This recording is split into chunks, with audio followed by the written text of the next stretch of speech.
Like these motherfuckers that keep talking about, oh, these immigrants can come over here as long as they come over here legally, while they conveniently stand and live on and enjoy the luxuries of land that was built and paid for through blood.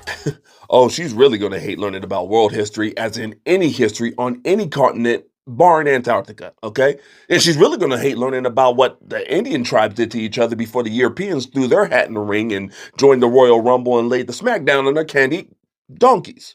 And I just want to know, where was that same energy when you brought black people over here, enslaved them, and then when they tried to build their own communities, you burnt their communities to the fucking ground, and then have the audacity to say, why don't black people build their own communities? Well, they're just non-existent because the people weren't even born yet. I mean, no one alive today participated in slavery or the burning of Black Wall Street. What are you talking about?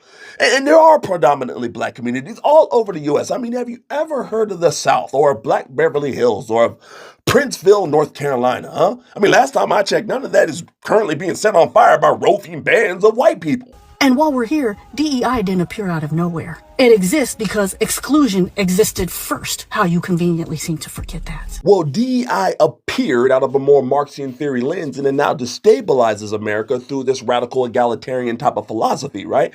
And it focuses primarily on the redistribution of power dynamics within these different identity groups. And if you think that works, you should then study Lenin and Stalin and Mao and Pol Pot and the like, and see if that works out for such countries, especially its citizens. The real insult is pretending people of color only got the opportunities they got because of their race. Well, when you focus DEI hirings based on identity politics with things like disabilities and gender and sexual orientation and race being the primary determining factors for employment and advancement, well then yeah, that tends to be the result, right? Which is reason 692 why I hate DEI, because it punishes people, perception-wise, it punishes people like me who've earned my keep, and elevates people like this who couldn't tell you what a woman was because she's not a biologist.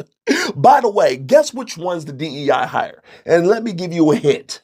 It ain't me. When the original advantage that you motherfuckers get came through force, violence, and systems designed to lock others out. And then there's the abolitionists, and then there's the Civil War that was fought, and Emancipation Proclamation, and anti-discrimination laws, and civil rights acts, and other legislation, all to amend such uses of force and systemic oppression that these apparently poor, civilized, innocent Indian tribes didn't do for each other.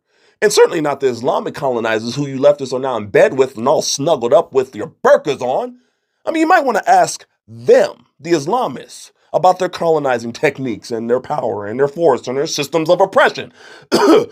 Sharia law.